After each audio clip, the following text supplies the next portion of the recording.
পদ্মজা ইলমা বেহরুজ আসসালামু আলাইকুম। আমি মরিয়ম আপনাদেরকে পদ্মজা উপন্যাস পর্ব 58 পাঠ করে শোনাব। পদ্মজাকে কিছু বলতে চেয়েছিল রুম্পা, আলমগীর বলতে দিল না।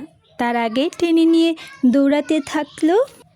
পদ্মজা তাদের যাওয়ার পানে চেয়ে রইল। ঝিঝি পোকাদের আলোর ভিড়ে দুজন হারিয়ে যাচ্ছে। তারা বাঁচার আশায় দৌড়াচ্ছে, না হওয়ার সংসার পাতার স্বপ্ন পূরণ করতে দৌড়াচ্ছে। দুজন আড়াল হয়ে যেতেই পদ্মজা নিজের মুখ ছুঁয়ে 2 হাত সামনে এনে দেখল টকটকে লাল রক্ত। সঙ্গে সঙ্গে সে বমি করতে থাকলো। তারপর পরই সদ্বিদ ফিরল। সে পূর্ণাকে খুঁজতে থাকে। একটু দূরে পূর্ণা ঘাসের ওপর নিস্তেজ হয়ে পড়ে আছে। পদ্মজা দৌড়ে যায়। পূর্ণা পিটপিট করে তাকালো। পূর্ণা 2 হাতে জড়িয়ে ধরে দাঁড় করানোর চেষ্টা করে পদ্মজা। 21 বছর বয়সী একটা মেয়ের শরীর তো কম ভারী নয়। পদ্মজার শক্তিতে কোলাচ্ছে না। সে পূর্ণাকে আকুতি করে বলল, ওঠার চেষ্টা কর বোন। পূর্ণার শরীরে ভূমিকম্প বয়ে যাচ্ছে। সে পুরো ভর পদ্মজার উপর দিয়ে দাঁড়ানোর চেষ্টা করলো। পদ্মজার শরীরের পুরো শক্তিটা দিয়ে পূর্ণাকে আঁকলে ধরে সামনে হাঁটা শুরু করে। তার পায়ের জোর ঠক ঠক করে কাঁপছে। সে জানে না এটা শীতের কাঁপুনি নাকি ভয়ঙ্কর কোনো কিছু প্রত্যদর্শনে হওয়ার উত্তেজনা। মনে হচ্ছে ভয়ঙ্কর একটা ঝড় হুট করে শুরু হয়ে হুট করে থেমে গেছে, আর রেখে গেছে নিঃশ্বাস থামিয়ে দেওয়া নিস্তব্ধতা। পদ্মজা ঘামছে, কাঁপছে, ঠোঁট শুকিয়ে কাঠ। মনে হচ্ছে এই বুঝি মৃত বাবুল উঠে দাঁড়ালো। অনেক প্রেতাত্মা নিয়ে ঝাঁপিয়ে পড়ল 2 বোনের উপর। জঙ্গলের গাছপালা থেকে পেঁচাদের দল তীক্ষ্ণ চোখে দেখছে।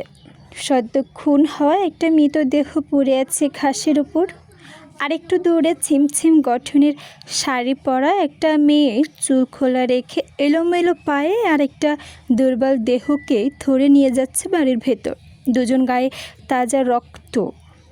এই দৃশ্য রাতের আধারের চেয়েও ভয়ঙ্কর, যার সাক্ষী হয়ে রইল রাতের আধার আর নিশাচর পাখিরা। প্রতিদিনের মতোই ভোরের আলো নিষ্কালো রাতের ঠেলে ঠুলে সরিয়ে পৃথিবীটাকে আলোকিত করে তুলেছে। পাখিরা কিচিরমিচির করে ডাকছে। নতুন করে শুরু হয়েছে আরেকটা দিন। শুধু পদ্মজার সময়টা থমকে গেছে। সে তার গোসলখানায় বসে আছে, কনকনে ঠান্ডায় গোসল করছে। এরপর থেকেই উদাসীন হয়ে ভেজা কাপড়ে বসে আছে। অন্য ঘরে ঘুমাচ্ছে পূর্ণা। পদ্মজা রাতে ধীরে ধীরে সুস্থে পূর্ণার ক্ষত সামলাচ্ছে। বুঝতে দেয়নি সে মনে মনে কতটা ভেঙে পড়েছে। রাতে যখন তারা 2 বোন 2 তলায় উঠেছিল, তখন পেছনে কে যেন ছিল। এত চিৎকার চেঁচামেচি হয়েছে আর কেউ শোনেননি। অন্দরমহলে রিদওয়ান এবং মজিদের ঘরে মানুষদের তো শোনার কথা ছিল। তাদের ডান দিকে আর ডান দিকে এত বড় বড় ঘটনাটি ঘটে গিয়েছে। পূর্ণা জোরে জোরে কেঁদেছে। আলমগীর চেঁচিয়েছে। বাবুল নামে সেই লোকটি খুন হওয়ার সময় আকাশ কাঁপিয়ে চিৎকার করেছিল। দুপধাপ শব্দ করতেছিল, তবুও কেউ আসেনি। কেন? তার কেন মনে হচ্ছে সবাই শুনেছে, কিন্তু কেউ এগিয়ে আসেনি। পদ্মজার চোখ দুটো ঝাপসা হয়ে আসে। সব কিছু যেন ওলটপালট লাগছে। কেউ খুন করার মতো সাহস কি করে হলো? এটা কি ওর মা হেমলতার গুণ? দীর্ঘশ্বাস ছাড়ল পদ্মজা। চোখে পড়ে আলমগীরের দেয়া চাবিটার দিকে। চাবিটা দেখতে অনেক বড়। সে অপলক চোখে চাবিটার দিকে তাকিয়ে রইল। আমির ঘুম থেকে উঠে পদ্মজাকে দেখতে না পেয়ে গোসলখানায় উঁকি দিয়ে পদ্মজাকে দেখে চমকে ওঠে। পদ্মজা শাড়ি হাঁটু অবধি তোলা, আঁচল বুকে নেই, চুল এলোমেলো, গায়ের রং ফ্যাকাশে হয়ে আসছে, থেমে থেমে কাঁপছে। সেদিকে পদ্মজার ভ্রুক্ষেপ নেই। আমির হস্তদস্ত হয়ে গোসলখানায় প্রবেশ করে। পদ্মজার 2 বাহু 2 হাতে চেপে ধরে উদ্বিগ্ন হয়ে জানতে চাইল, পদ্মাবতী কী হয়েছে? একই অবস্থা তোমার? পদ্মজা কিছু বলল না। সে আমিরের চোখের দিকে নিজের দৃষ্টি নিস্তব্ধ করে রাখল। আমির দ্বিগুণ বিচলিত হয়ে বলল, এই পদ্ম, তুমি কাঁপছো কেন? কি হয়েছে? পদ্মজার ঠোঁট দুটো ভেঙে চোখ ঝাঁপিয়ে জল নেমে আসে। আমির অবাক হয়ে তাকিয়ে আছে। আচমকা আমিরকে জড়িয়ে ধরল পদ্মজা। আমিরের পুরো শরীর মুহূর্তে ঠান্ডা বরফ হয়ে গেল। পদ্মজা বাঁধ ভাঙা নদীর মতো কাঁদতে থাকলো হু হু করে। আমির শক্ত করে জড়িয়ে ধরল, বলো না কি হয়েছে, আমার চিন্তা হচ্ছে। পদ্মজা আরও শক্ত করে আমিরকে জড়িয়ে ধরল, কাঁদতে কাঁদতে বলল, আমি আমি খুন করেছি। কি কি বলছো? এই পদ্মজা আমিরের পিঠ খামছে ধরে বলল, আমি এটা কিভাবে করেছি? আমির পদ্মজাকে নিয়ে সামনাসামনি বসিয়ে বলল, আমার মাথা নিচু করে ঢুকছে না, সব বলো আমাকে, কান্না থামাও। পদ্মজা মেঝেতে দৃষ্টি রেখে ফোপাতে ফোপাতে পুরো ঘটনাটি বলল। সে নিজের কাজে নিজে অবাক। আমির পদ্মজাকে শান্ত করার জন্য বুকের সঙ্গে চেপে ধরে বলল, কিছুই হয়নি, শান্ত হও, কান্না থামাও। পদ্মজা কান্না থামে। সে একটা ঘোরের মধ্যে আছে, আর মাথা কাজ করছে না, মস্তিষ্কে কিচ্ছু নেই। আমির তা বেশ বুঝতে পারছে। আলমারি থেকে শাড়ি ব্লাউজ নিয়ে এসে শাড়ি পরিয়ে দিল পদ্মজাকে। পদ্মজার পুরো শরীর যেন শরীর না, বরফ, এতটাই ঠান্ডা। আমির পদ্মজার চুল মুছে দিয়ে বলল, ঘরে চলো। না থাক, আমি নিয়ে যাচ্ছি। পদ্মজা তরঙ্গহীন স্বরে বলল, আমি ঘাড়ে টান পড়বে, আমি যেতে পারবো। আমির পদ্মজাকে ধরে নিয়ে বিছানায় শুয়ে দিয়ে ঘা লেপে জড়িয়ে দিল। বলল, আমি থাকতে তোমার কিচ্ছু হবে না। ডান দিকে তো।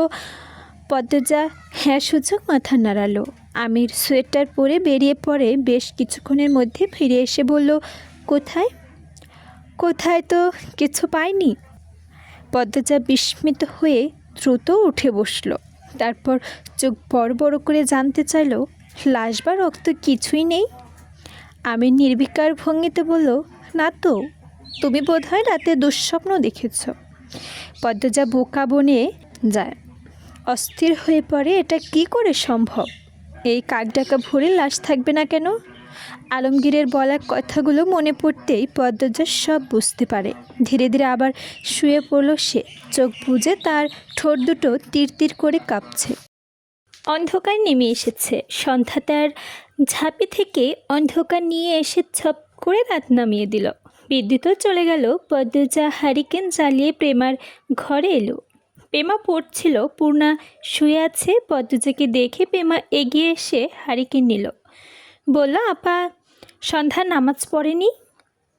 তুই পড়, আমি দেখছি। পদ্মজা পূর্ণার শিওরে বসে কাশি দিল। পূর্ণা মনোযোগ পেতে পূর্ণা সারা পাওয়া যায়নি, বেঘরে ঘুমাচ্ছে। সেদিন ঘটনার 6 দিন কেটে গেছে। পূর্ণার স্বাভাবিক হতে 2 দিন লেগেছিল। এই 2 দিন ঘর থেকে বের হয়নি। কিন্তু কাঁধের ক্ষতটা শীতের কারণে পেকেছে, খুব জ্বালাতন করে। আপা আপা করে কাঁদে। পদ্মজার ভালো লাগে না সে কান্না শুনতে। কষ্ট হয়, বুক ভারী হয়ে আসে। সে পূর্ণার গায়ে লেপ জড়িয়ে দিয়ে মাথায় কিছুক্ষণ বিলি কাটল। প্রেমাকে প্রশ্ন করল, প্রান্ত কোথায়? লাহারি ঘরে। কি করে ওখানে? কি হিজিবিজি বানায়? বিজ্ঞানী হতে যাবে দেখো। মজা করে বলছিল কেন? হিজিবিজি বানাতে বানাতে একদিন চমকে দেওয়ার মতো কিছু বানিয়ে ফেলবে। বিরক্তি করিস না, ওকে ওর মতো সময় কাটাতে দিস। কে যায় ওর বিরক্তি করতে? আমি আর পড়া নিয়েই আছি। কথা শেষ করে প্রেমা পাড়ায় মনোযোগ দেয়। পদ্মজা মুচকি হাসল। প্রেমাকে খুব ভালো লাগে তার। মেয়েটা খুব লাজুক নয়, ভীষণ বুদ্ধিমতীও বটে। চাল চলন আকর্ষণ করার মতো। বাসন্তী এই রাতের বেলায় হারিকেন জ্বালিয়ে কাঁথা সেলাই করছেন। পদ্মজা রাগী স্বরে বলার চেষ্টা করল, রাতের বেলায় কি করছেন আপনি? বিশ্রাম নিন এখন। বাসন্তী পদ্মজার দিকে চেয়ে হাসলেন, বললেন, কিছুক্ষণ আগে তো সন্ধ্যা হলো। সারাদিন কাজ করেন, এখনও করবেন?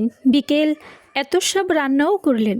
যতদিন গ্রামে আছি এই সেলাই টেলাই আর না দেখি। বাসন্তী আর কিছু বলতে না দিয়ে পদ্মজা কাঁথা কেড়ে নিল। বাসন্তীর কোনো কথা শোনেননি। আলমারির ভেতর কাঁথা সুতা সুই রেখে বলল, যতদিন আমি আছি এগুলো বের করবেন না, বুঝেছেন? যতদিন আমি আছি এগুলো আপনার করার কোনো প্রয়োজন নেই। আমার কি আর কিচ্ছু বলার আছে? পদ্মজা হেসে ফেলল। সঙ্গে বাসন্তীও। আমিরের আগমন ঘটে তখনই। পরনে বেশ দামি জ্যাকেট, গায়ে বুট, পায়ে বুট। সেই বাইরে গিয়েছিল হেমলতার মিলাদের ব্যবস্থা করতে। পদ্মজা এগিয়ে এসে প্রশ্ন করল, সব ঠিক হয়েছে? আর একদিন পরে কিন্তু। কোনো চিন্তা করো না, সব ঠিক হয়ে গেছে। পেটে ইঁদুর দৌড়াচ্ছে, খেতে দাও। বাসন্তী বিছানা থেকে দ্রুত নামলেন। দিতেছি বাবা, আমি যাচ্ছি তো, বলল পদ্মজা। তুমি জামাইকে নিয়ে কলপারে যাও, দেখো জুতায় কাদা লেগে আছে। সঙ্গে সঙ্গে পদ্মজা আমিরের পায়ের দিকে তাকালো। আমিরও তাকালো। পদ্মজা আক্ষেপের সুরে বলল, এত কাদা নিয়ে ঘরে ঢুকছেন কেন?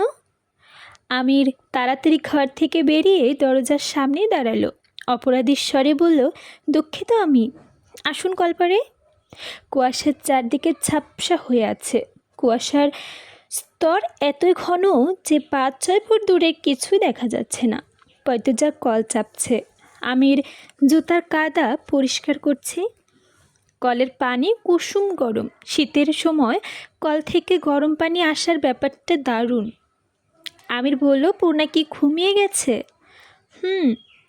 ঘুমাবেই তো, প্রতিদিন সন্ধ্যার আজান পড়তেই ঘুমিয়ে পড়ে, আর ফজরের আজান আগ থেকে উঠে পকপক শুরু করে। ঘুমাতে পারি না। পদ্মজা শক্ত করে হাসলো, বলল, ঠিকই তো করে। ফজরে কিসের ঘুম? বনেরই পক্ষ তো নিবে। ক্ষণকাল পিতর্বন নীরবতা। আমিরের জুতা ধোয়া শেষ। পদ্মজা শুকনো কণ্ঠে বলল, এই বাড়ির মানুষদের আসতে বলেছেন? ওই বাড়ির নাম উঠতে আমির জ্বলে উঠল। গম্ভীর কণ্ঠে বলল, ওই বাড়ির নাম নিতে নিষেধ করেছি, তবুও? না বলিনি, আর বলবও না। আমির পায়ের গটগট শব্দ তুলে চলে যায়। পদ্মজা আমিরের যাওয়ার পানে তাকিয়ে থাকল। সে রাতে পরপরই ওই বাড়িতে তার 3 দিন ছিল।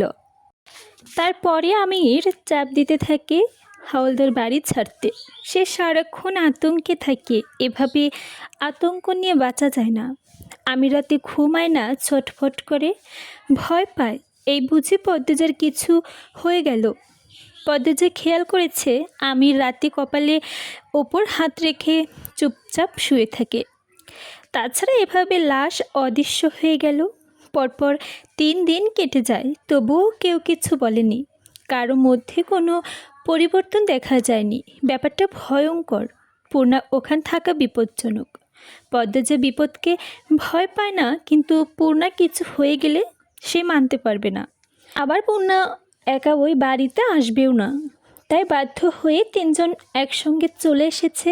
তবে পদ্মজা আবার যাবে ওই বাড়িতে। যেতে তাকে হবেই।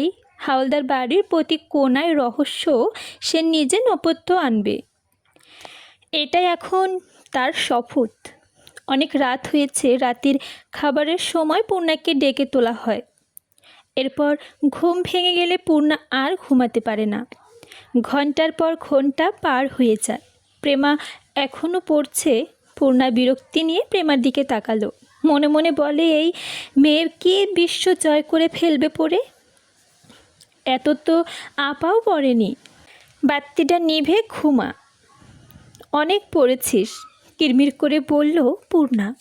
প্রেমা গুরুজনদের মতো করে বলল, বাতিটা না, বাতিটা হবে। আমাকে কিছু শেখাতে আসলে থাপ্পড় দিয়ে দাঁতে গাছে তুলে দেব। প্রেমা মুখ আধার নেমে আসে। সে থমথমে মুখ নিয়ে বই বন্ধ করে ছিম মেরে বসে আছে। পূর্ণা সন্তুষ্ট হয়ে বলল, এবার হারিকেনের আগুন নিভা, এরপর শুয়ে পড়।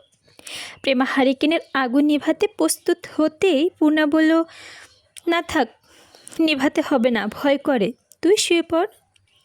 প্রেমা বাধ্যের মতো এসে শুয়ে পড়ে লেপের ভিতর। তার ঠান্ডা পা জুড়ে পূর্ণার পায়ে লাগতে পূর্ণা হৈ হৈ করে ওঠে। ও মাগো, কি ঠান্ডা, দূরে যা। প্রেমার রাগের চোখে তাকালো। পূর্ণা ধমক দিয়ে বলল, কি হয়েছে? এমনি তাকাস কেন? খেয়ে ফেলবি? পূর্ণার সঙ্গে কথা বলে নিজের পায়ে নিজে কুড়াল মারতে ইচ্ছা হচ্ছে না প্রেমার। পূর্ণার কথাবার্তাকে পাত্তা দিলে প্রেমার ঘুম নষ্ট হবে, সকালে উঠে নামাজ পড়াও হবে না, বই পড়াও হবে না। এটা ভেবে প্রেমা পাশ ফিরে শুয়ে আছে। কিছুক্ষণের মধ্যে ঘুমিয়ে যায়। পূর্ণা মাথা তুলে দেখে প্রেমা ঘুমালো নাকি। যখন বুঝলো ঘুমিয়ে গেছে, তখন লেপ দিয়ে ভালো করে ঢেকে দিল প্রেমাকে। এরপর জড়িয়ে ধরল, যাতে দ্রুত প্রেমার ঠান্ডা শরীর গরম হয়ে আসে। এই বোনটা সে ভীষণ ভালোবাসে, খুব বেশি। শুধু ভালোবাসাটা প্রকাশ করতে পারে না কেন জানি। প্রেমার খুব ঘুম পাতলা। পূর্ণা তাকে জড়িয়ে ধরতেই তার ঘুম ছুটে যায়। ঠোঁটে ফুটে ওঠে মুচকি হাসি। প্রায় এরকমই হয়, সে ঘুমালে পূর্ণা তার কপালে চুমু দেয়, চুলে বুলি কেটে দেয়, হাতে পায়ে নখ কেটে দেয়। ভালোবেসে অনেক রূপ হয়। এই দুই বোনের ভালোবাসাটা অন্যরকম। একজন লুকিয়ে আরেকজন ভালোবাসে, প্রাণের চেয়েও বেশি ভালোবাসে। দুইজনই টের পায়, কিন্তু প্রকাশ্যে সাপেক্ষে নেল যুদ্ধ করে। পূর্ণার কিছুতেই ঘুম আসছে না। হারিকেনের আলো নিভু নিভু। সে উঠে বসে, আবার শুয়ে পড়ে। নিভু নিভু আলোর দিকে চেয়ে মৃদুলের কথা ভাবে। মানুষটা কত ইদানিং উঠতে বসতে মনে পড়ে তার। কাঁধের আঘাত পাওয়ার পর পূর্ণা 2 দিন ঘর থেকে বের হয়নি, তাই মৃদুল বারবার পূর্ণার ঘরে উকি দিত। পদ্মজা সারাক্ষণ থাকতো, তাই ঢোকার সাহস পায়নি। 2-3 দিন পর পূর্ণা ছাদে যায়। পিছু পিছু মৃদুলও আসে, পূর্ণার পেছনে দাঁড়িয়ে কাশে। পূর্ণা ফিরে তাকালেও মৃদুলের দ্বিধাগ্রস্ত দেখায়।